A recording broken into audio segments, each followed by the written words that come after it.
Good evening. Welcome to Lumina Theatre Group's performance reading presentation of one of Shakespeare's most rollicking comedies, The Merry Wives of Windsor, adapted by John O'Connor. The play will last about 90 minutes with one 5-minute intermission. Now sit back, relax, grab your favorite beverage and snack, and enjoy tonight's performance of The Merry Wives of Windsor.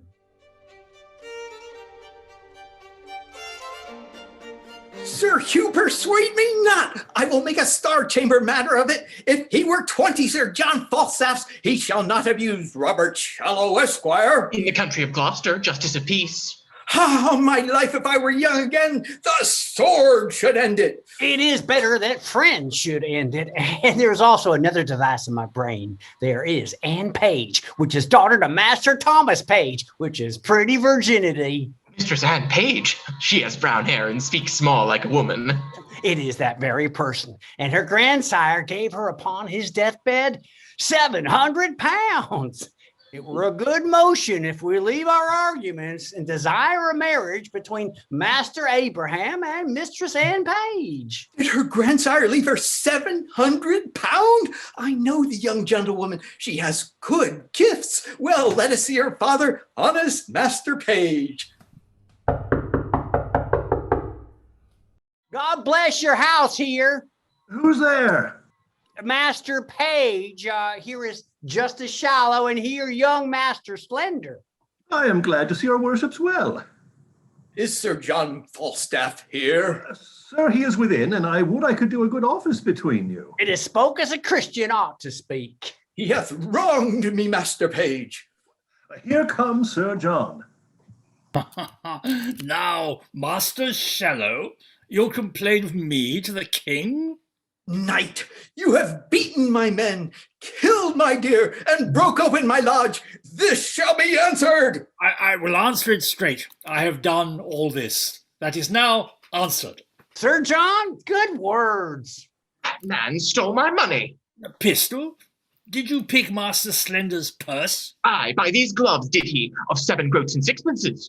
Is this true, pistol? Word of denial! Froth and scum! Thou liest. Oh, by these gloves then, 'twas he, Nym. Be advised, sir. Oh, by this hat then, he in the red face had it. For though I cannot remember what I did when you made me drunk, yet I am not altogether an ass. What say you, Bardolph? Why, sir, for my part, I say the gentleman hath drunk himself out of his 5 senses. You hear all these matters denied, gentlemen. You hear it. Oh, heaven, this is Mistress Anne Page. Mistress Ford, Mistress Page, by my troth, you are very well met. By your leave, good mistresses. I've bid these gentlemen welcome. Come, we have a hot venison pastry to dinner. Come, gentlemen, I hope we shall drink down all unkindness. But rather than 40 shillings, I had my book of songs and sonnets here. A word with you, cuz. There is, as 'twere, a kind of offer made afar by Sir Hugh here. Do you understand me? So I do, sir. The question is concerning your marriage. To Mistress Anne Page. Why, if it be so, I will marry her upon any reasonable demands. But can you carry your goodwill to the maid? Cousin Abraham Slender, can you love her? I hope so, sir. I will do it as shall become one that would do reason. Will you upon good dowry marry her? I will marry her, sir, at your request. And if there be no great love in the beginning, yet heaven may decree it upon better acquaintance. When we are married and have more occasion to know one another, I hope upon familiarity will grow more contempt. His meaning is good. I think my cousin meant well. Here comes Mistress Anne. Dinner is on the table. My father desires your worship's company. I will wait on him, fair Mistress Anne. God's blessed will. I will not be absent at the grace. Please your lordship to come in? Oh, no, I thank you, forsooth. Heartily, I am very well. The dinner attends you, sir. I am not hungry, I thank you, forsooth. I may not go in without your worship. They will not sit till you come. I pray you, sir, Walk in. I'd rather walk here, I thank you. I bruised my shin the other day when playing with sword and dagger with a master of fence, and by my troth I cannot abide the smell of hot meat since. Come, Master Slender. Oh, come, we stay for you. I'll eat nothing, I thank you, sir. By cock and pie, you shall not choose, sir. Come, come. Nay, pray you, lead the way. Well, come on, sir. Mistress Anne, yourself shall go first. Not I, sir. Pray you keep on. I'd rather be unmannerly than troublesome.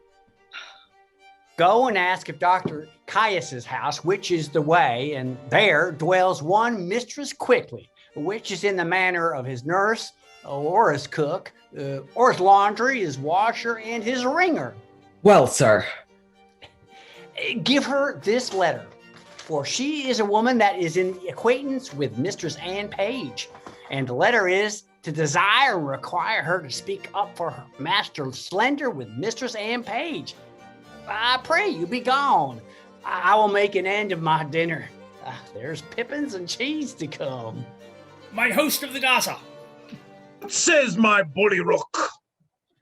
Truly, mine host, I must turn away some of my followers. Discard bully Hercules. Cashier, let them wag. I will entertain Bardolph. He shall draw, he shall tap. Do so, my good host. I've spoke. Let him follow. Let me see the froth and lime. I'm at a word. Follow. Bardolph, follow him. A tapster is a good trade. Go, adieu. It is the life I have desired. I will thrive. I am glad to be so acquit of this tinderbox. These thefts were too open. Well, sirs, I am almost out at heels. There's no remedy. I must shift. Which of you know Ford of this town? I ken the white. He is of substance good. My honest lads, I will tell you what I am about. Ha! 2 yards and more. No quips now, Pistol. Briefly, I do mean to make love to Ford's wife. I spy entertainment in her. She discourses, she gives the leer of invitation. Now, the report goes, she has all the rule of her husband's purse. I have writ me here a letter to her, and here another to Page's wife, who even now gave me good eyes too. Then did the sun on dunghill shine. She bears her husband's purse too. Mistresses Ford and Page shall be exchequers to me. They shall be my East and my West Indies. I shall trade to them both. Nym, go bear thou this letter to Mistress Page, and Pistol, thou this to Mistress Ford. We will thrive, lads. We will thrive. Shall I, Sir Pandarus of Troy, become? I will run no base humour. Keep your letter. Rogues, hence, avant, vanish like hailstones, go. Trudge, plod away, seek shelter, pack. I'll find another to bear my letters. Let vultures gripe thy guts. I have an operations of revenge. I will discuss the humour of this love to Page. And I to Ford shall eke unfold how Falstaff varlet vile his dove will prove, his gold will hold, and his soft couch defile. I second thee. Troop on. What, John Rugby? I pray thee, go to the casement and see if you can see my master, Dr. Caius, coming. If he do, he faith, and find anybody in the house, here will be an old abusing of God's patience and the king's English. I'll go watch. Go. Peter Simple, you say your name is? Aye, for fault of a better.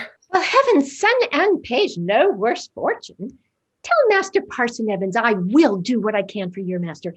Anna's a good girl, and I wish that you would— Alas, here comes my master. Oh, we shall be spent. Oh, run in here, good young man. Go into this closet. He will not stay long. Alas, my love, you do What me is you wrong. saying? I do not like these toys. Pray, go and fetch me in my closet and put your a box, a green box. Do you intend what I speak? A green box? Aye, forsooth, I'll fetch it you.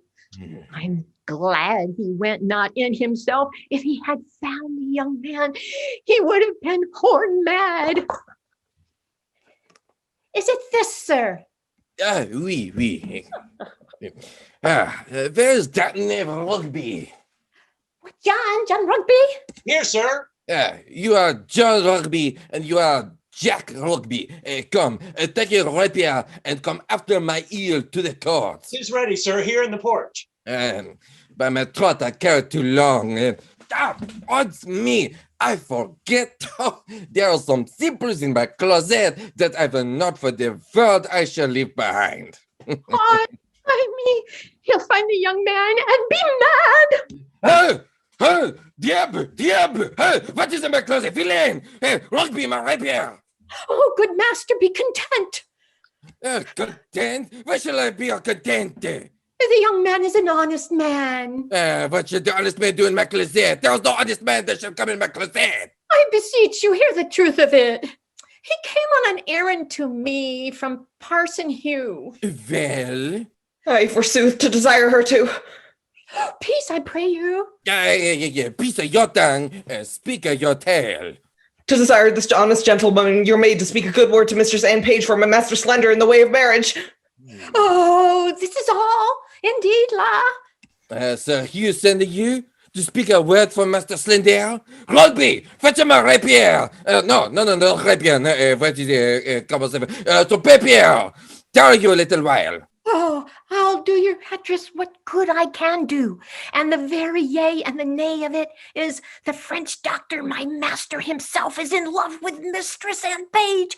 But notwithstanding that, I know Anne's mind.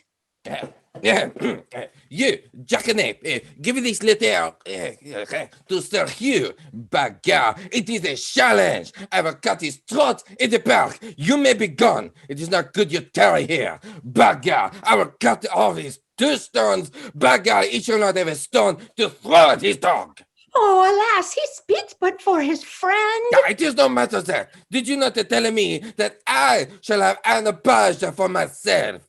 Bagar, I will kill the Jack Priest. Sir Hugh, bagar, I will have myself Anna Page. Sir, the maid loves you, and all shall be well. Bagar, if I have not Anna Page, I shall turn your head out of my door. Follow my ears, Rugby. You shall have Anne. Oh, fool's head of his own. No, I know Anne's mind for that. Never a woman in Windsor knows more of Anne's mind than I do, nor can do more than I do with her, I thank heaven. Who's within there, ho? Oh, who's there? Oh, I trow. Oh, come inside, I pray tell. How now, good woman, how dost thou? What's the news? How does pretty Mistress Anne? Oh, in truth, sir, she is pretty and honest and gentle and one that is your friend. I can tell you that, by the way. I praise heaven for it. Oh, shall I do any good, thinkest thou? I mean, shall I not lose my suit? Oh, Master Fenton, I'll be sworn on a book. She loves you. Oh, hold. There is money for thee.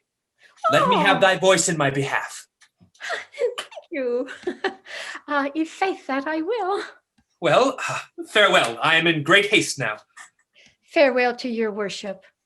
Truly an honest gentleman, but Anne loves him not, for I know Anne's mind as well as another does. Upon it, what have I forgot? What? Have I escaped love letters in the holiday time of my beauty, and am I now a subject for them? Ask me no reason why I love you. You are not young. No more am I. Go to, then, there's sympathy. You are merry, so am I. Ha ha. Then there's more sympathy. Let it suffice thee, Mistress Page, at the least, if the love of a soldier can suffice, that I love thee. I will not say pity me, 'tis not a soldier-like phrase, but I say love me. By me, thine own true knight, by day or night, or any kind of light, with all his might for thee to fight. John Falstaff! Oh, wicked, wicked world, one that is well nigh worn to pieces with age, to show himself a young gallant. For he hath not thrice been in my company. What shall I say to him? I'll exhibit a bill in Parliament for the putting down of men. How shall I be revenged on him? For revenged I shall be, as sure as his guts are made of puddings. Oh, Mistress Page, trust me, I was going to your house. And trust me, I was coming to you. You look very ill. Nay, I have to show to the contrary. Oh, Mistress Page, give me some counsel. What's the matter, woman? Oh, woman, if it were not for one trifling respect, I could come to such honor. Hang the trifle, woman, take the honor. What is it? If I would but go to hell for a toner moment or so, I could be knighted. What? Thou liest. Read this. How shall I be revenged on him? I think the best way were to entertain him with hope, till the wicked fire of lust have melted him in his own grease. Do you ever hear the like? Letter for letter, but that the name of Page and Ford differ. Here's the twin brother of thy letter. I warrant he hath 1,000 of these letters writ with blank space for different names. Why, this is the very same, the very hand, the very words. What does he think of us? Nay, I know not. But sure, unless he knows some strain in me that I know not myself, he never would have boarded me in this fury. Boarding, call you it. I'll be sure to keep him above deck. Ooh, so will I. If he come under my hatches, I'll never to see again. Let's be revenged on him. Let's appoint him a meeting, give him a show of comfort in his suit, and lead him on. Nay, I will consent to act any villainy against him that may not sully the chariness of our honesty. Oh, what if my husband saw this letter? It would give him eternal food to his jealousy. Oh, why, look, here he comes with my good man, too. And he's as far from jealousy as I am from giving him cause, which I hope is an unmeasurable distance. You are the happier woman. Let's consult together against this greasy knight. Come hither. Well, I hope it be not so. Sir John affects thy wife. He woos both high and low, both rich and poor, both young and old. One with another, Ford. Love my wife? Take heed! Have open eye, for thieves do foot by night. Take heed, ere summer comes or cuckoo birds do sing. Away, Sir Corporal Nym! I will be patient. I will find this out. And this is true. I like not the humor of lying. He loves your wife, and that's the short and the long. Adieu. I will seek out Falstaff. How now, Meg? Hark ye, George. Whither go you? Oh, now, sweet Frank, why art thou melancholy? I'm melancholy. I'm not melancholy. Get you home, go. Faith, thou hast some crotchets in thy head. Now, will you go, Mistress Page? Have with you. You'll come to dinner, George. Look who comes yonder. It's Mistress Quickly. She shall be our messenger to this paltry night. Trust me, I thought on her. She'll fit it. You are come to see my daughter Anne? Aye, forsooth, and I pray, how does Mistress Anne? Go in with us and see. We'll have an hour's talk with you. How now, Master Ford? You heard what that knave told me, did you not? Yes, and you heard what the other told me. You think there is truth in them? Hang on, slaves, those that accuse Falstaff and his intent towards our wives are the yoke of his discarded men. Very rogues, now they be out of service. I like it never the better for that. Does he lie at the garter?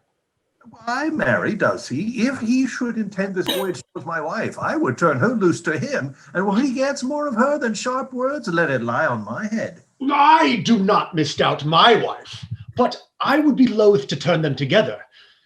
A man may be too confident. Look where my ranting host of the garter comes. There is either liquor in his pate or money in his purse when he looks so merrily. How now, mine host? How now, Bully Rook? I follow, mine host, I follow. Good evening, good Master Page. Will you go with us? We have sport in hand. Sir, there is a duel to be fought between Sir Hugh the priest and Caius the French doctor. Good mine host of the garter, a word with you. What sayest thou, my Bully Rook? Will you go with us to behold it? My merry host hath, I think, arranged that they will meet in different places. Hark, I will tell you what our sport shall be. Hast thou no suit against Sir John, my guest cavalier? None, I protest, but I'll give you a pottle of burnt sack to give me recourse to him and tell him my name is Brooke. Only for a jest. My hand, bully! Thou shalt have egress and regress, said I will, and thy name shall be Brooke. Will you go, mine heirs? Have with you, mine host. I'm with you. I would rather hear Sir Hugh and the doctor scold than fight. Though Page be a secure fool and stand so firmly on his wife's frailty, yet I cannot put off my opinions so easily. My wife was in Falstaff's company at Page's house, and what they made there I know not. Well, I will look further into it. And I have a disguise to sound out Falstaff. If I find her honest, I lose not my labor. If she be otherwise, 'tis labor well bestowed. At a word, hang no more about me. I'm no gibbet for you. You'll not bear a letter from me, you rogue. You stand upon your honour. You will not do it, you. I do relent. Well, what would thou more of a man? Give your worship good morrow. Oh. Good morrow, good wife. What with me? Shall I vouchsafe your worship a word or two? 2,000, fair woman, and I'll vouchsafe thee the hearing. There is one Mistress Ford, sir. I pray, come a little nearer this way. I myself dwell with Dr. Caius, and he is such a lovely man. Well, Mistress Ford, what of her? Mary, this is the short and the long of it. You have brought her into such a canary's, 'tis wonderful. The best courtiers of them all, when the court lay at Windsor, could never have brought her to such a canary. Yet there has been knights and lords and gentlemen with their coaches, I warrant you, coach after coach, letter after letter, gift after gift, smelling so sweetly. Oh, that would have won any woman's heart, and I warrant you, they could never get an eye wink of her. But what says she to me? Be brief, my good she-Mercury. Mary, she hath received your letter, for which she thanks you 1,000 times, and she gives you to notify that her husband will be absent from his house between 10 and 11. 10 and 11? Aye, forsooth, and then you may come and see the picture she says you wot of. Master Ford, her husband, will be from home. Alas, the sweet woman leads an ill life with him. He's such a very jealousy man. He leads a very frampold life with him. Oh, good heart. 10 and 11. Woman, commend me to her. I will not fail her. Why, you say well, sir, but I have another messenger to your worship. Mistress Page hath her hearty commendations to you too. And let me tell you in your ear, she's a virtuous, civil, modest wife as any in Windsor. And she bade me tell you, your worship, that her husband is seldom from home, but she hopes there will come a time. I never knew a woman so dote on a man. Surely I think you have charms. Yea, yes, in truth. No, not I assure you. Setting aside the attractions of my good parts, I have no other charms. But I pray thee, tell me this. Has Ford's wife and Page's wife acquainted each other how they love me? That were a jest indeed. They have not so little grace, I hope. That were a trick indeed. Fare thee well. Commend me to them both. There's my purse. I am thy debtor. This news distracts me. Will they yet look after thee? Wilt thou, after the expense of so much money, be now a gainer? Good body, I thank thee. Sir John, there's one Master Brooke below would fain speak with you and be acquainted with you, and hath sent your worships a morning draught of sack. Brooke his name? Aye, sir. Call him in. Please to enter, sir. Such brooks are welcome to me that o'erflow such liquor. Bless you, sir. And you, sir, would you speak with me? I make bold to press with so little preparation upon you. You're welcome. What's your will? Give us leave, draw. Sir, I am a gentleman that have spent much. My name is Brooke. Good Master Brooke, I desire more acquaintance of you. Sir John, I sue for yours. Speak, good Master Brooke. I shall be glad to be your servant. Sir, I will be brief with you. You have been a man long known to me, though I have never had so good means as desire to make myself acquainted to you.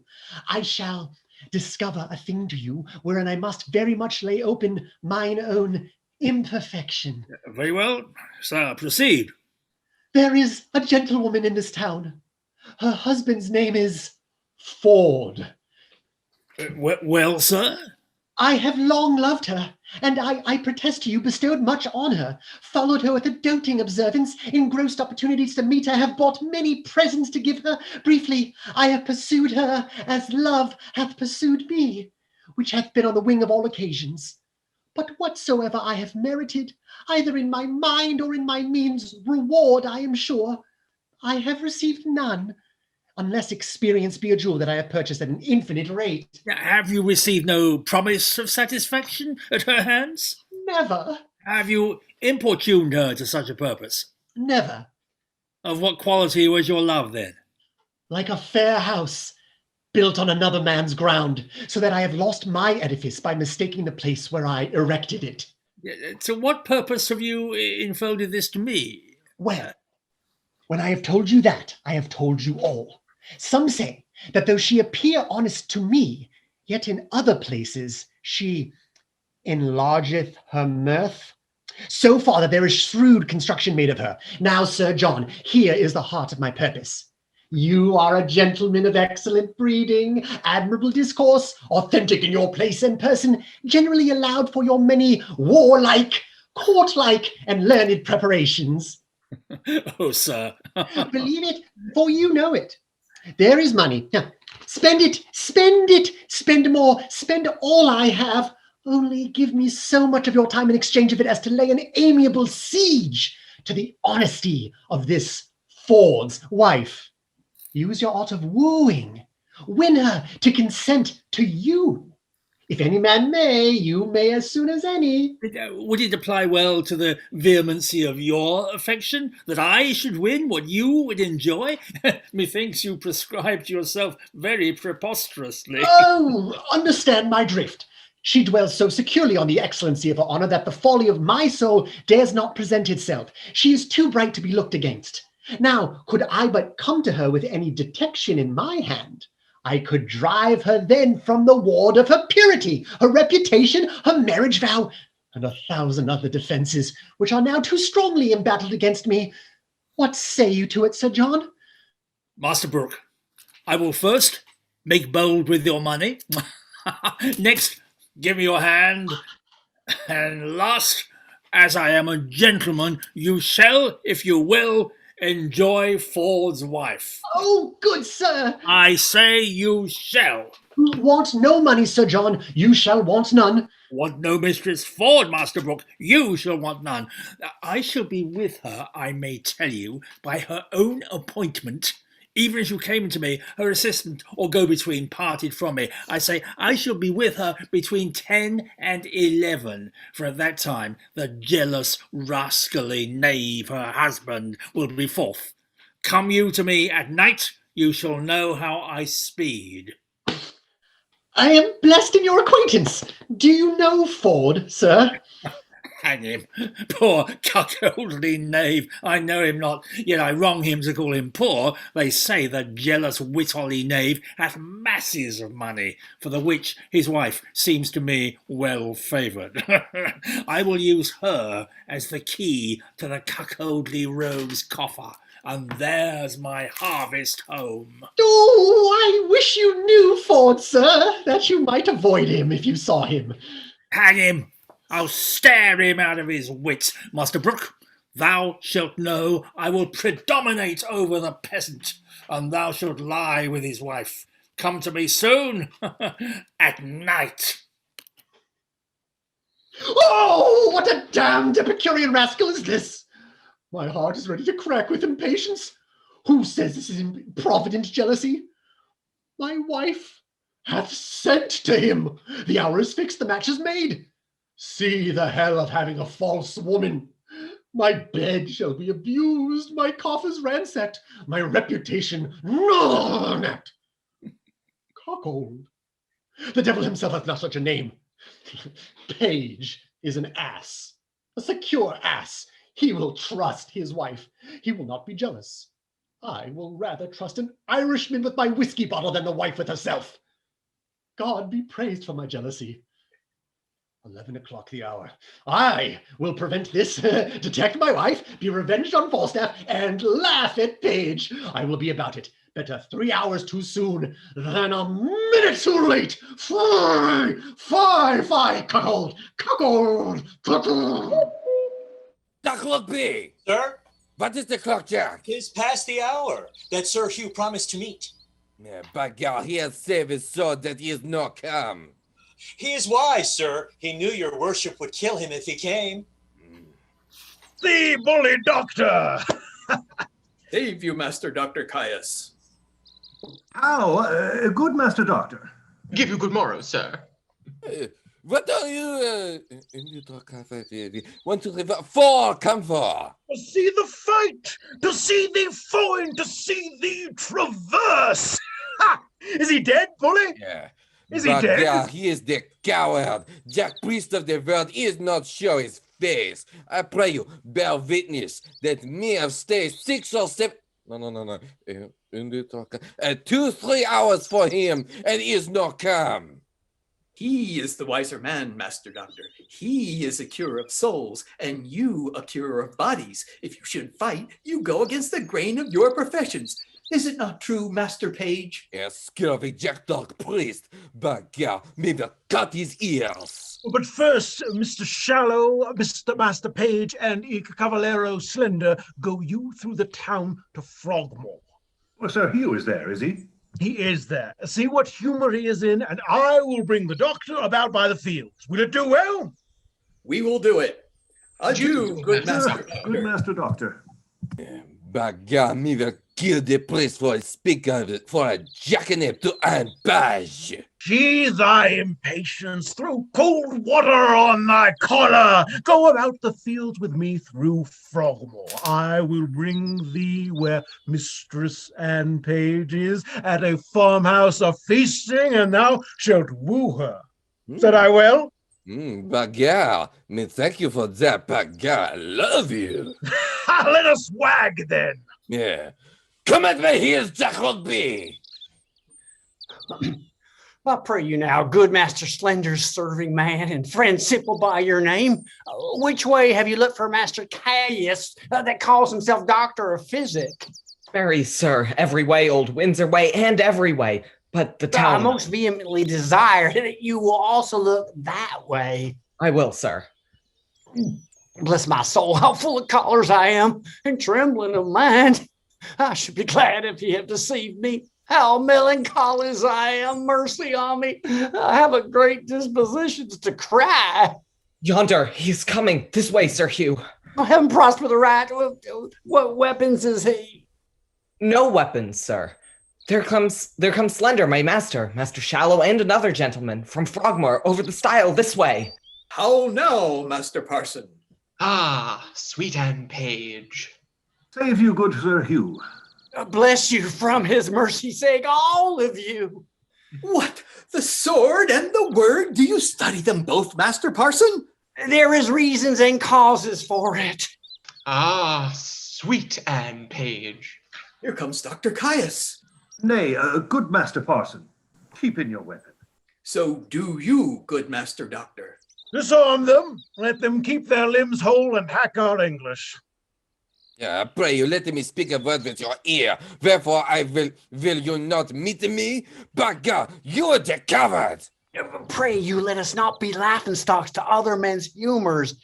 I desire you in friendship, and I will one way or other make you amends. Diable! Sack Rugby, man host de Jatir. Have I not stayed for him to kill him? Have I not at the place I did appoint? Boys, I am a Christian soul now. Look you, this is the place appointed. I'll be judging by mine host of the garter. Peace, I say, here mine host of the garter. Am I politic? Am I subtle? Am I a Machiavel? Shall I lose my doctor? No, he gives me the potions and the motions. Shall I lose my parson, my priest, my Sir Hugh? No, he gives me the proverbs and the no-verbs. Dr. Caius, give me thy hand, terrestrial. So, Sir Hugh, give me thy hand, celestial. So, boys of art, I've deceived you both. I've directed you to wrong places. Your hearts are mighty, your skins are whole, and let a glass of sack be the issue. Come, lay down your swords. Follow me, lads of peace. Follow, follow, follow. Follow, gentlemen. Oh, sweet Anne Page. Do I perceive that? Have you made this sort of us? This is well. He has made us his laughing stock. I desire you that we may be friends. Bagarre, with all my heart. He promised to bring me Verse and Page. Bagarre, he deserved me. He deceived me too. Well, I will smite his noddles. Well met, Mistress Page. Whither go you? Truly, sir, to see your wife. Is she at home? Aye, an idle for want of company, I think. If your husbands were dead, you two would marry. Be sure of that. 2 other husbands. By your leave, sir, I am sick till I see her. The clock gives me my cue, and my assurance bids me search at my house. There I shall find Falstaff. I shall be rather praised for this than mocked, for it is as positive as the earth is firm that Falstaff is there. I will go. Well met, Master Ford. Trust me, a good knot. I have cheer at home, and I pray you all go with me. I must excuse myself, Master Ford.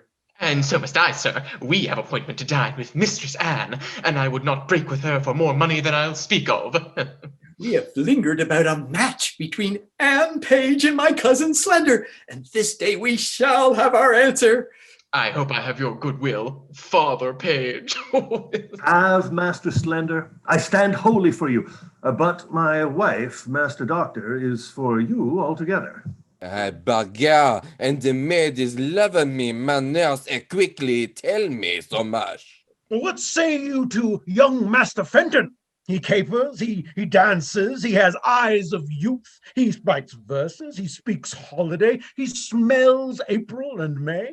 Not by my consent, I promise you. No, he shall not knit a knot in his fortunes with a finger of my substance. If he take her, let him take her simply. The wealth I have waits on my consent, and my consent goes not that way. I beseech you heartily, some of you go home with me to dinner. Besides your cheer, you shall have sport.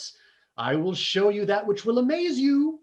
Well, fare you well. We shall have the freer wooing at Master Page's. Will you go, gentles? Have with you to see this amazing sight. What, John? What, Robert? Quickly, quickly, bring the dirty laundry basket. I warrant. Come. Here, set it down. Give your men the charge. We must be brief. Mary, as I told you before, John, Robert, be ready here hard by in the brew house, and when I suddenly call you, come forth, and without any pause or staggering, take the basket on your shoulders. That done, trudge with it in all haste and carry it to the datchet mead, and there empty it in the muddy ditch close by the Thames side. You will do it? I had told them over and over they lack no direction. Sir John has come in at your back door. Then be gone and come when you are called. I'll go hide me. Mistress Page, remember your cue. I warrant thee, if I do not act it, hiss me. Go to then. We'll use this unwholesome humidity, this gross watery pumpkin. We'll teach him how to turn turtle doves from jays. Have I caught thee, my heavenly jewel? Why, now let me die, for I have lived long enough. This is the period of my ambition. O blessed hour. Oh, sweet Sir John. Mistress Ford, I cannot cog, I cannot prate, Mistress Ford. Now shall I sin in my wish? I would thy husband were dead. I would make thee my lady. Oh, I your lady, Sir John. Alas, I should be a pitiful lady. Let the court of France show me such another. I see how thine eye would emulate the diamond. Thou hast the right arched beauty of the brow. A plain kerchief, Sir John, my brows will become nothing else, nor that will nether. By the Lord, thou art a traitor to say so. Thou wouldst make an absolute courtier. Mwah! Come, thou canst not hide it. Believe me, there is no such thing in me. Come, I cannot cog and say thou art this and that like a many of these lisping hawthorn buds. I cannot. But I love thee, none but thee, and thou deservest it. Do not betray me, sir. I fear you love Mistress Page. Oh, thou mightest well say, I love to walk by the debtor's prison. Well, heaven knows how I love you, and you shall one day find it. Keep that in mind. I'll deserve it. Mistress Ford, here's Mrs. Page at the door, sweating and blowing and looking wildly, and who would need speak with you presently. She shall not see me. I will ensconce me behind the arras. Oh, pray you do so. She's a very tattling woman. What's the matter? Oh, Mistress Ford, what have you done? You're shamed, you're overthrown, you're undone forever. What's the matter, good Mistress Page? Oh, well a day, Mistress Ford, having an honest man to your husband to give him such cause of suspicion. What cause of suspicion? What cause of suspicion? Out upon you! How am I mistooken you? Why, alas, what's the matter? Your husband's coming hither, woman, with all the officers at Windsor, to search for a gentleman that he says is here now in the house, by your consent, to take an ill advantage of his absence. You are undone. Oh, 'tis not so, I hope. Pray heaven it be not so that you have such a man here, but 'tis most certain your husband's coming with half Windsor at his heels to search for such a one. I come before to tell you. If you know yourself clear, why I am glad of it. But if you have a friend here, convey him out. Be not amazed. Call all your senses to you. Defend your reputation, or bid farewell to your good life forever. What shall I do? There's a gentleman, my dear friend, and I fear not mine own shame so much as his peril. I'd rather than £1,000 were he out of this house. For shame! Your husband's here at hand. Bethink you of some conveyance in the house. You cannot hide him. Oh, how you have deceived me. Look, here is a basket. If he be of any reasonable stature, he may creep in here and throw foul linen over him, as if it were going to be washed, or it is bleaching time. Send him by your 2 men to Datchet Mead. He's too big to go in there. What shall I do? Let me see it. Let me see it. Oh, let me see. Eileen, follow your friend's counsel. Eileen. What? Sir John Falstaff, are these your letters, knight? I love thee. Help me away. Let me creep in here. I'll never... Call your men, Mistress Ford, you dissembling knight. What, John? What, Robert? Go, take these dirty clothes here quickly. Oh, look how you drumble. Carry them to the Datchet Mead. Quickly, come. Pray you, come near. If I suspect without cause, why then make sport at me? Then let me be your jest. I deserve it. How now? Whither bear you this? To the laundress, forsooth. Why, what have you to do with whither they bear it? You, meddling with the dirty washing? Gentlemen, here be my keys. Ascend my chamber. Search, seek, find out. All warrant will unkennel the fox. Good Master Ford, be contented. You wrong yourself too much. Up, gentlemen. You shall see sport anon. Follow me, gentlemen. This is very fantastical humors and jealousies. Bagarre, it is not a fashion in France. It is not jealous in France. Hey, follow him, gentlemen. See the issue of his search. Is there not a double excellency in this? I know not which pleases me better, that my husband is deceived or Sir John. What a taking was he in when your husband asked, "What's in the basket?" I am half afraid he will have need of washing, so throwing into the water will do him a benefit. Hang him, dishonest rascal. I would all of the same strain were in the same distress. I think my husband had some special suspicion of Falstaff being here, for I never saw him so gross in his jealousy till now. I will lay a plot to try that, and we will yet have more tricks with Falstaff. His dissolute disease will scarce obey this medicine. Shall we send that foolish carry-on mistress quickly to him, and excuse his throwing into the water, and give him another hope, to betray him to another punishment? We will do it. Let him be sent for tomorrow, 8 o'clock, to have amends. I cannot find him. Maybe the knight bragged of that which he could not compass. Heard you that? Me well, Mr. Ford, do you? I do so. Heaven make you better than your thoughts. Amen. You do yourself mighty wrong, Master Ford. I must bear it. If there be anybody in the house and in the chambers and in the coffers and in the presses, heaven forgive my sins at the day of judgment. Bagarre, nor I too. There is no bodies. Fie, Master Ford, are you not ashamed? What spirit, what devil suggests this imagination? I would not have your distemper in this kind for the wealth of Windsor Castle. 'Tis my fault, Master Page. I suffer for it. You suffer for a bad conscience. Your wife is as honest a woman as I will desire any 5,000 and 500 too. Bagarre, I see 'tis an honest woman. Well, I promised you a dinner. Come, walk in, I pray you. Pardon me. I will hereafter make known to you why I have done this. Come, wife, come, Mistress Page, I pray you. Pardon me. Pray heartily, pardon me. Let's go in, gentlemen, but trust me, we'll mock him. I do invite you tomorrow morning to my house to breakfast. After, we'll a birding together. Have a fine hawk for the bush. Shall it be so? Anything. If there is one, I shall make two in the company. If there'll be one or two, I shall make the third. There will now be an intermission of 5 minutes.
see I cannot get thy father's love. Therefore, no more turn me to him, sweet Nan. Alas, how then? Why, thou must be thyself. He doth object I am too great of birth, and that my estate being damaged with my expense, I seek to heal it only by his wealth. Besides these other bars he lays before me, my riots past, my wild societies, and tells me 'tis a thing impossible that I should love thee but as property. Maybe he tells you true. No, heaven so speed me in my time to come. Albeit, I will confess, thy father's wealth was the first motive that I wooed thee, Anne. Yet, wooing thee, I found thee of more value than stamps and gold or sums and sealed bags, and 'tis the very riches of thyself that I now aim at.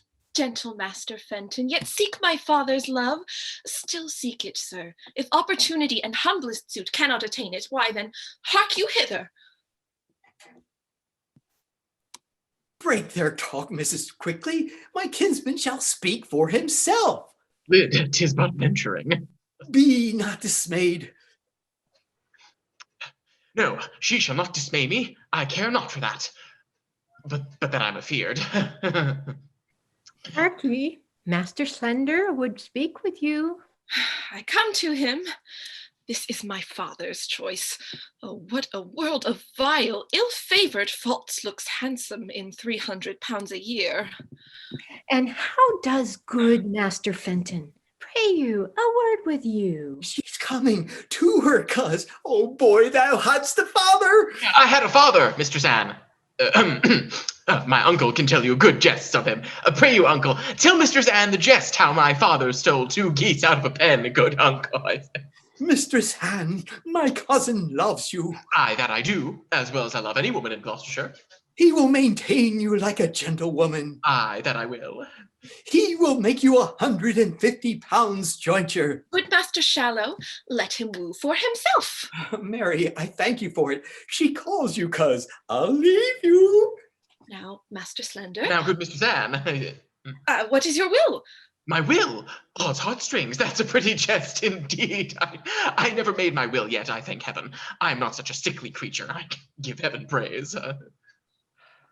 I mean, Master Slender, what would you with me? Truly, for my own part, I would little or nothing with you. Your father and my uncle hath made motions, if it be my luck so. If not, happy man be his dole. They can tell you how things go better than I can. You may ask my father. Here he comes. Now, Master Slender. Love him, daughter Anne. Oh, why, how now? What does Master Fenton here? You wrong me, sir, thus still to haunt my house. I told you, sir, my daughter is disposed of. Nay, Master Page, be not impatient. Good Master Fenton, come not to my child. She is no match for you. Sir, will you hear me? No good, Master Fenton. Come, Master Shallow, come, son Slender, in. Knowing my mind, you wrong me, Master Fenton. To Mistress Page. Good Mistress Page, for that I love your daughter in such a righteous fashion as I do, let me have your goodwill. Good mother, do not marry me to yond fool. I mean it not. I seek you a better husband. That's my master doctor. Alas, I had rather be set quick in the earth and boiled to death with turnips. Trouble not yourself. Good Master Fenton, farewell, sir. My daughter must needs go in. Her father will be angry. Farewell, gentle mistress. Farewell, Nan. This is my doing now. Nay, said I. Will you cast away your child on a fool or a physician? Look on Master Fenton. That is my doing. I thank thee, and I pray thee, once tonight, give my sweet Nan this ring. There's for thy pains. Oh, now heaven send thee good fortune. A kind heart hath he. A woman would run through fire and water for such a kind heart. But yet, I would my master doctor had Mr. Anne, or I would Master Slender had her, or in sooth, I would Master Fenton had her. I will do what I can for them all three, for so I have promised, and I'll be as good as my word. But speciously for Master Fenton, well, I must have another errand to Sir John Falstaff from my 2 mistresses. Ah, what a beast I am to slack it. Have I lived to be carried in a basket like a barrow of butcher's offal, and to be thrown in the Thames? The rogues slighted me into the river with as little remorse as they would have drowned blind bitches, puppies, 15 in the litter. And you may know by my sighs that I have a kind of alacrity in sinking. If the bottom were as deep as hell, I should down. I had been drowned, but that the shore was shelvy and shallow, a death that I abhor, for the water swells a man. What a thing should I have been when I had been swelled? I should have been a mountain of mummy. Here's mistress quickly, sir, to speak with you. By your leave, I cry your mercy. Give your worship good morrow. Go, brew me a bottle of sack finely. With eggs, sir. Simple of itself. I'll no pullet sperm in my brewage. How now? Marry, sir, I come to your worship from Mistress Ford. Mistress Ford? I've had Ford enough. I was thrown into the Ford. I had my belly full of Ford. Alas the day, good heart, that was not her fault. She does so take on with her man, they mistook their erection. So did I mine. To build upon a foolish woman's promise. Well, she laments for it, that it would yarn your heart to see it. Her husband goes this morning a birding. She desires you once more to come to her between 8 and 9. She'll make you amends, I warrant you. Well, I will visit her, tell her so, and bid her think what a man is. Let her consider his frailty, and then judge of my merit. I will tell her. Do so. Well, be gone. I will not miss her. Peace be with you, sir. I marvel I hear not of Master Brooke. He sent me words to stay within. I like his money well. Oh, here he comes. Bless you, sir. Now, Master Brooke, you come to know what hath passed between me and Ford's wife. That indeed, Sir John, is my business. Master Brooke, I will not lie to you. I was at her house the hour she appointed me. And sped you, sir? Very ill-favouredly, Master Brooke. How so, sir? Did she change her determination? No, Master Brooke. But the peaking cuckold, her husband, Master Brooke, dwelling in a continual alarum of jealousy, comes me in the instant of our encounter, after we had embraced, kissed, protested, and, as it were, spoke the prologue of our comedy, and at his heels a rabble of his companions, thither provoked and instigated by his distemper, and forsooth to search his house for his wife's love. What, while you were there? While I was there. And did he search for you and could not find you? You shall hear. As good luck would have it, comes in one Mistress Page, gives intelligence of Ford's approach, and in her invention and Ford's wife's distraction, they conveyed me into a laundry basket. A laundry basket? Aye, the Lord, a laundry basket. Rammed me in with foul shirts and smocks, socks, foul stockings, greasy napkins. Master Brooke, there was the rankest compound of villainous smell that ever offended nostril. And how long lay you there? Nay, you shall hear, Master Brooke, what I have suffered to bring this woman to evil for your good. Being thus crammed in the basket, a couple of Ford's knaves, his hinds, were called forth by their mistress to carry me, in the name of foul clothes, to Datchet Lane. They took me on their shoulders, met the jealous knave their master in the door, who asked them once or twice what they had in their basket. I quaked for fear, lest the lunatic knave would have searched it, but fate, ordaining he should be a cuckold, held his hand. Well, on went he for a search, and away went I for foul clothes. In a laundry basket, Master Brooke, think of that. A man of my kidney, think of that. That I'm as subject to heat as butter. It was a miracle to escape suffocation. And in the height of this bath, when I was more than half stewed in grease like a Dutch dish, to be thrown into the Thames and cooled, glowing hot. Think of that, hissing hot. Think of that, Master Brooke. In good sadness, I am sorry that for my sake you have suffered all this. My suit then is desperate. You'll undertake her no more. Master Brooke, I will be thrown into Etna, as I have been into Thames, ere I will leave her thus. Her husband is this morning gone a birding.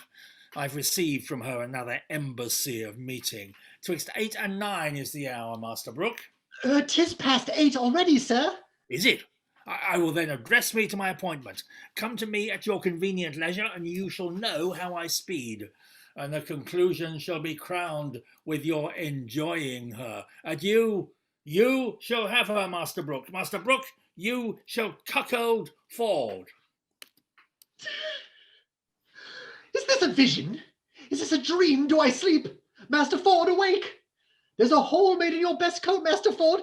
'Tis thus to be married. This 'tis to have linen and laundry baskets.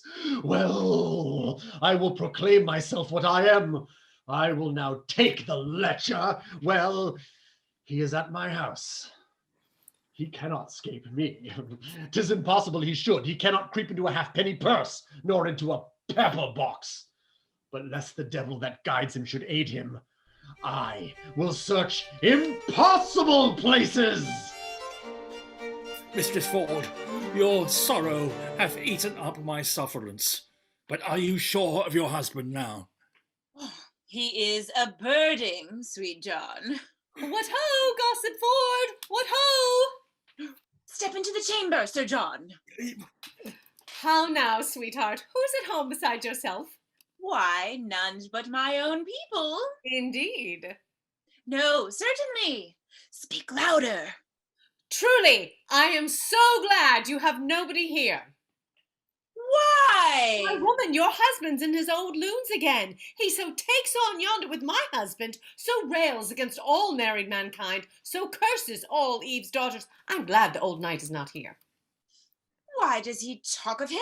Of none but him, and swears he was carried out the last time he was searched for in a basket. Protests to my husband that he is now here, and hath drawn him and the rest of the company from their sport to make another experiment of his suspicion. But I'm glad the knight is not here. Now shall he see his own foolery. Well, how near is he, Mistress Page? Oh, right, at the street's end. He will be here anon. I am undone. The knight is here. Why then you are utterly shamed, and he's but a dead man. What a woman are you! Away with him! Away with him! Better shame than murder! Which way should he go? How should I bestow him? Should I put him into the basket again? No! I'll come no more in the basket! May I not go out? Here he come. Oh, alas, 3 of Master Ford's brothers watch the door with pistols, that none shall issue out. What should I do? I'll creep up the chimney. They always use the chimney to discard their birding musket. And he will seek there, on my word. There's no hiding you in the house.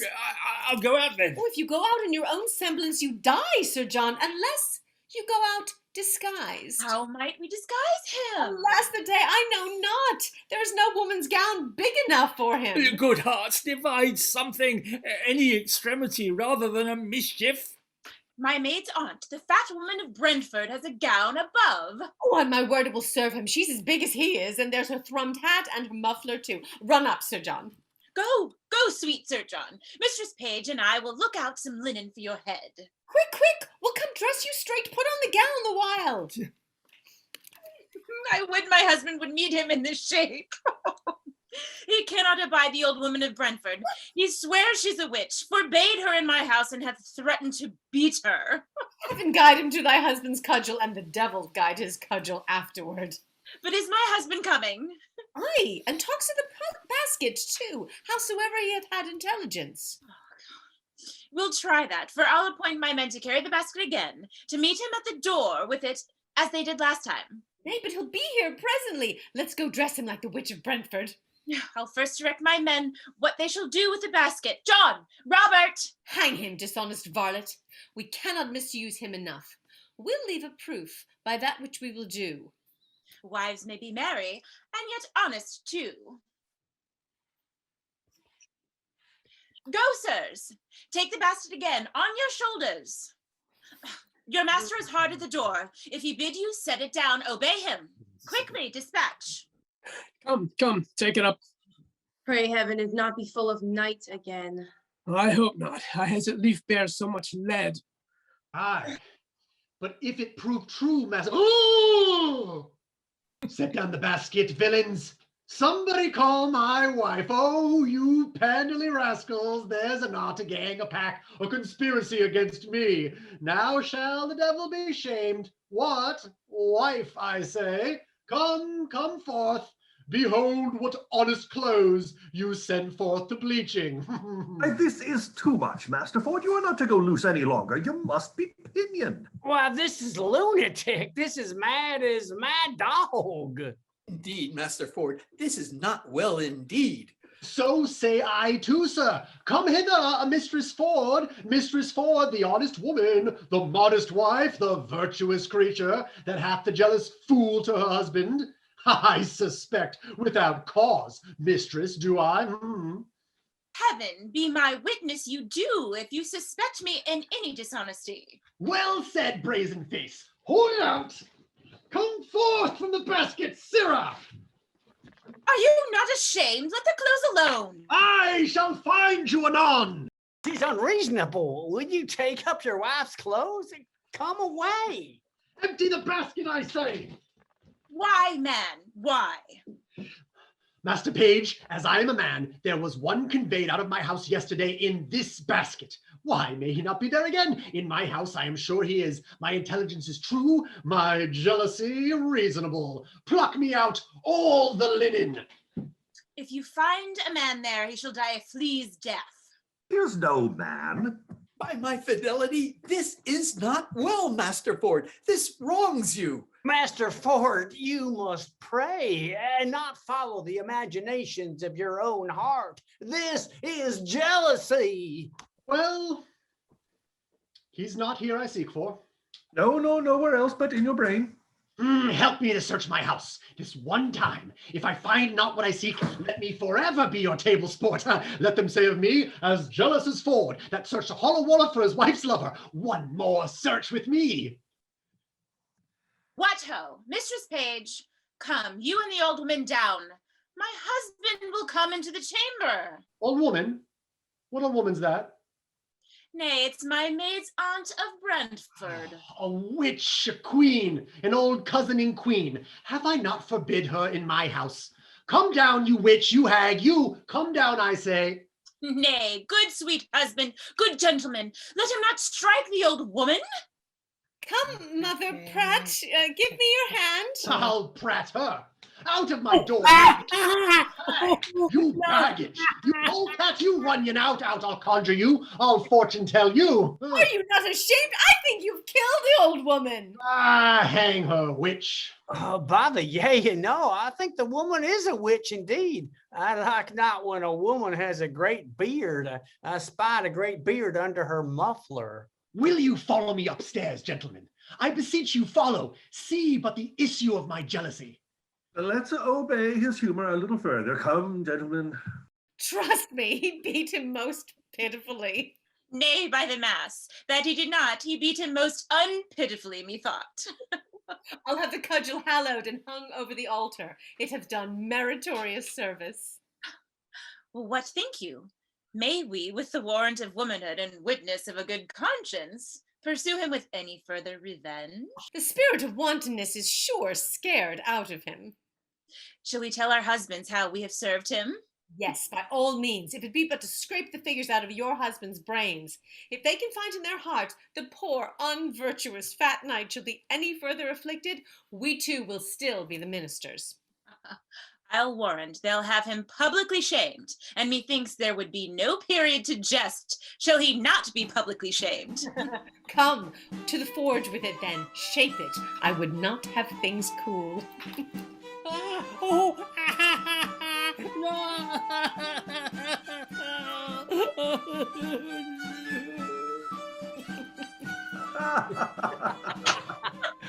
Tis one of the best discretions of a woman as ever I did look upon.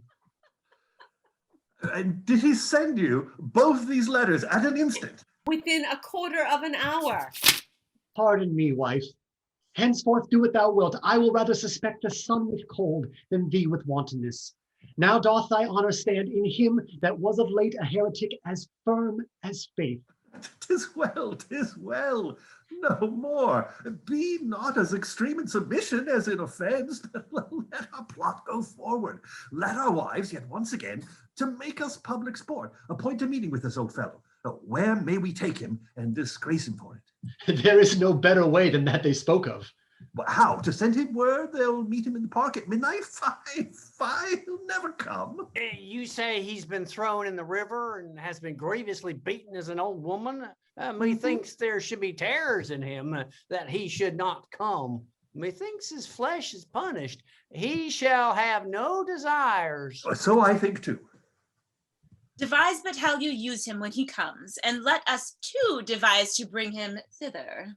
There is an old tale goes that Herne the Hunter, sometime a keeper here in Windsor Forest, doth all the winter time at still midnight walk round about an oak with great ragged horns in a most hideous and dreadful manner. Why, yet there want not many that do fear in deep of night to walk by this Herne's oak. But what of this? Marry, this is our device, that Falstaff at the oak shall meet with us. And in this shape, when you have brought him thither, what shall be done with him? What is your plot? That likewise have we thought upon, and thus Nan Page my daughter and my little son, and 3 or 4 more of their growth, will dress like goblins, elves, and fairies. Upon a sudden, as Falstaff, she, and I are newly met, let them from forth a saw pit rush at once with some diffused song. Upon their sight, we in great amazedness will fly, and let them encircle him about, and fairy-like to pinch the unclean knight, and ask him why, at that hour of fairy revel, in their so sacred paths he dares to tread in shape profane. And till he tell the truth, let the supposed fairies pinch him sound, and burn him with their tapers. The truth being known, we'll all present ourselves, dishorn the spirit, and mock him home to Windsor.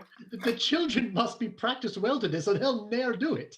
I will teach the children their behaviors. I'll go and buy them vizards.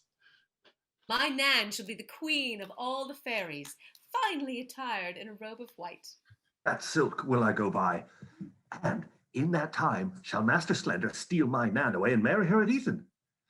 Go send to Falstaff straight. Nay, I'll to him again in the name of Brooke. He'll tell me all his purpose. Sure, he'll come. Fear not you that. Go, get us properties and trickings for our fairies. Let us about it. It is admirable pleasures and very honest knaveries. Go, Mistress Ford, send quickly to Sir John to know his mind. I will. I'll to Dr. Caius. He hath my good will, and none but he shall marry with my daughter. That Slender, though well landed, is an idiot. The doctor is well moneyed, and his friends potent at court. He, none but he, shall have her, though 20,000 worthier come to crave her. I would all the world might be cozened, for I've been cozened and beaten too. If my wind were but long enough to say my prayers, I would repent. Now, whence come you? From the 2 parties, forsooth. Would the devil take one party and he's damned the other?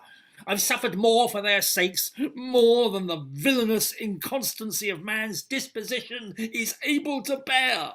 Ah, and have not they suffered? Yes, I warrant, suspiciously one of them. Mistress Ford, good heart. What tellest thou me of suffering? I was beaten myself into all the colours of the rainbow, and I was like to be apprehended for the witch of Brentford. Oh, sir, let me speak with you in your chamber. You shall hear how things go, and I warrant to your content. Here's a letter. We'll say somewhat, good hearts. Ah, what ado here to bring you 2 together. Come up into my chamber. Good host, yet hear me speak. Assist me in my purpose, and as I am a gentleman, I'll give thee £100 in gold. I will hear you, Master Fenton, and I will at the least keep your counsel. From time to time I have acquainted you with the dear love I bear for fair Anne Page, who mutually hath answered my affection. I have a letter from her, of such contents as you will wonder at. Hark, good mine host, tonight at Hearn's Oak, just twixt 12 and 1, must my sweet Nan present the Fairy Queen, in which disguise, while other jests or something rank on foot, her father hath commanded her to slip away with Slender, and with him at Eton immediately to marry. She hath consented. Now, sir, her mother, ever strong against that match, and firm for Dr. Caius, hath appointed that he shall likewise shuffle her away, and at the deanery where the priest attends, straight marry her. To this, her mother's plot, she seemingly obedient likewise, hath made promise to the doctor. Which means she to deceive father or mother? Both, my good host, to go along with me. And here's where it rests, that you'll procure the vicar to stay for me at the church twixt 12 and 1, and, in the lawful name of marrying, to give our hearts united ceremony. Well, husband your device. I'll to the vicar. Bring you the maid, you shall not lack a priest. So shall I evermore be bound to thee. Prithee, no more prattling, go. This is the third time I hope good luck lies in odd numbers. Away. I'll do what I can to get you a pair of horns. Yeah, away, I say. Time wears. Hold up your head and mince. How now, Master Brooke? Master Brooke, the matter will be known tonight or never. Be you in the park about midnight at Hearn's Oak, and you shall see wonders. Went you not to her yesterday, sir, as you told me you had appointed? I went to her, Master Brooke, as you see, like a poor old man, but I came from her, Master Brooke, like a poor old woman. That same knave Ford, her husband, hath the finest mad devil of jealousy in him, Master Brooke, that ever governed frenzy. I would tell you, he beat me grievously in the shape of a woman, for in the shape of a man, Master Brooke, I fear not Goliath. I'm in haste. Go along with me. I'll tell you strange things of this knave Ford, on whom tonight I will be revenged, and I will deliver his wife into your hand. Follow. Strange things at hand, Master Brooke. Follow. Follow. Come, we'll couch in the castle ditch till we see the light of our fairies. Remember, son Slender, my daughter. Aye, forsooth, I have spoke with her, and we have a nay word how to know one another. I come to her in white, and cry, Mum, and she cries, Budget, and by that we know one another. That's good, but what needs either your mum or her budget? The white dress should decipher her well enough. The night is dark. Light and spirits will become it well. Heaven prosper our sport. No man means evil but the devil, and we shall know him by his horns. Let's away. Follow me. Master Doctor, my daughter is in green. When you see your time, take her by the hand, away with her to the deanery, and dispatch it quickly. Go before to the park. We two must go together. I know what I have to do. Adieu. Fare thee well, good doctor. My husband will not rejoice so much at the abuse of Falstaff as he will chafe at the doctor's marrying my daughter. But 'tis no matter. Better a little chiding than a great deal of heartbreak. Where is Nan now and her troop of fairies and the parson Sir Hugh? They are all couched in a pit hard by Hearn's Oak with obscured lights, which at the very instant of Falstaff and our meeting, they will at once display unto the night. We will betray him finely. Against such lewdsters and their lechery? Those that betray them do no treachery. The hour draws on. To the oak! To the oak! Trip, trip, fairies, come, and remember your parts. Be bold, I pray you. Follow me into the pit, and when I give you the watchwords, do as I bid you. Come, come, trip, trip. The Windsor bell has struck 12. The minute draws on. Now the hot-bloody gods assist me. I am here, a Windsor stag. Send me a cool rat's time, Jove. Who comes here? My doe? Sir John? Art thou there, my dear, my male dear? My doe with the black scut. Let the sky rain potatoes. Let it thunder to the tune of green sleeves. Let there come a tempest of provocation. I will shelter me here. Mistress Page is come with me, sweetheart. Divide me each a haunch. Why now is Cupid a child of conscience? He makes restitution. Oh. Alack, what noise? Heaven forgive our sins. What should this be? Fairies! Fairies, away! Away! I think the devil will not have me damned, lest the oil that's in me should set hell on fire. He would never else cross me thus. Fairies, gray, green, and white. You moonshine revelers and shades of night. You orphan heirs of fixed destiny. Attend your office and your quality. Cricket to Windsor chimneys shalt thou leap, where fires thou find'st unraked and hearths unswept. There pinch the maids as blue as bilberry. Our radiant queen hates sluts and sluttery. These are fairies. He that speaks to them shall die. Oh, wink and couch, no man their works must eye. About, search Windsor Castle, elves, within and out.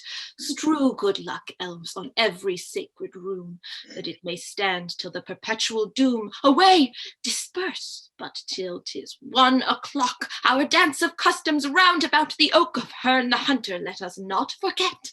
But stay, I smell a man of Middle Earth. Heavens defend me from that southern fairy.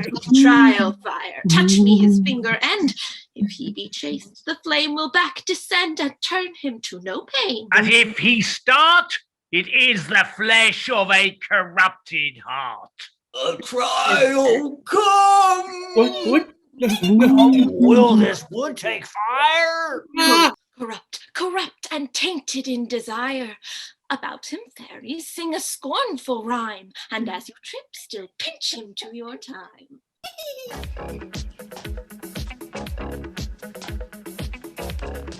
Un page, avec moi, vite, vite.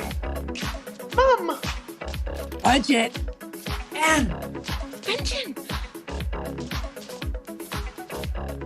Do not fly. Now, Sir John, how like you Windsor wives? Now, sir, who's a cuckold now? Master Brooke, a Falstaff's a knave, a cuckoldly knave. Here are his horns, Master Brooke. And Master Brooke, he hath enjoyed nothing of folds but his laundry basket, his cudgel, and 20 pounds of money, which must be paid back to Master Brooke. Sir John, we have had ill luck. We could never meet. I will never take you for my love again, but I will always count you my dear. I do begin to perceive that I am made an ass. And these are not fairies. I was 3 or 4 times in the thought that they were not fairies. Sir John Falstaff, serve God and leave your desires, and fairies will not pinch you. Well said, Fairy Hugh. And leave your jealousies too, I pray you. I will never mistrust my wife again till thou art able to woo her in good English. Have I laid my brain in the sun and dried it? Why, Sir John, do you think, though we would have the virtue out of our hearts by the head and shoulders, and have given ourselves without scruple to hell, that ever the devil could have made you our delight? What, a hodge pudding, a bag of flax? And one as slanderous as Satan. And given to fornications, and to taverns, and sack, and wine, and to drinking, and swearing, pribbles, and prabbles. Well, I am your theme. You have the start of me. I am dejected. Use me as you will. Be cheerful, knight. Thou shalt eat a supper tonight at my house, where I will desire thee to laugh at my wife that now laughs at thee. Tell her Master Slender hath married her daughter. Doctors doubt that. If Anne Page be my daughter, she is by this Dr. Caius's wife. Whoa, whoa, Father Page. Son Slender, how now, have you dispatched? Dispatched? I came yonder at Eton to marry Mistress Anne Page, and she's a great lubberly boy. If I had not been in the church, I would have swinged him, or he would have swinged me. If I did not think it had been Anne Page, would I might never stir. Upon my life, then, you took the wrong one. What need have you to tell me that? I think so when I took a boy for a girl. Well, this is your own folly. Did I not tell you how you should know my daughter by her garments? I went to her in white and cried, Mum, and she cried, Budget, and as Anne and I had appointed. Good George, be not angry. I knew of your purpose, turned my daughter into green, and indeed, she is now with the doctor at the deanery, and there, married. There's Mr. Space back here. I'm cousin. I am married to a son. A boy back here. A boy. What, did you take her in green? I'm back here. It is a boy back here. A boy. This is strange. Who hath got the right Anne? Here comes Master Fenton. Pardon, good father, could my mother pardon? Now, mistress, how chance you went not with Master Slender? Why not went you not with Master Doctor, maid? You do amaze her. Hear the truth of it. You would have married her most shamefully, where there was no proportion held in love. The truth is, she and I, long since contracted, are now so sure that nothing can dissolve us. Well, what remedy? Fenton, heaven give thee joy. What cannot be eschewed must be embraced. When night dogs run, all sorts of deer are chased. Well, I will muse no farther. Master Fenton, heaven give thee many, many merry days. Mwah. Good husband, let us go home, every one, and laugh this sport o'er a country fire. Sir John and all. Let it be so. Sir John, to Master Brooke you yet shall hold your word, for he tonight shall lie with Mistress Ford.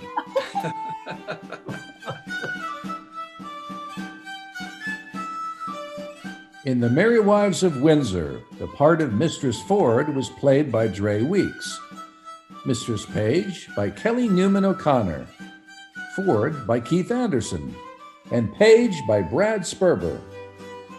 Sir John Falstaff was played by John O'Connor, Mistress Quickly by Celeste Lucid Weiser, Pistol by Ian Four, Bardolph and Robert by Maddie Sperber White, and Nin and John by Kit Newman.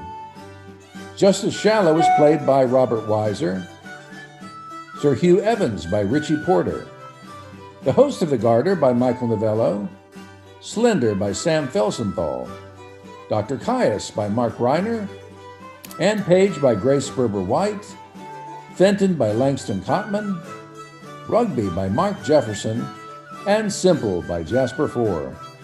This production was edited by Liz Porter. Thank you for joining us tonight for Theatre Group's performance reading of Shakespeare's The Merry Wives of Windsor, adapted by John O'Connor.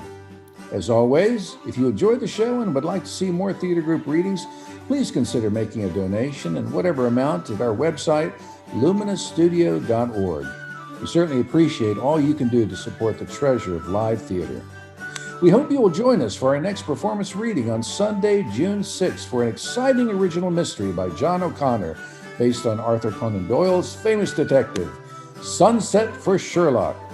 Thank you, and have a good evening.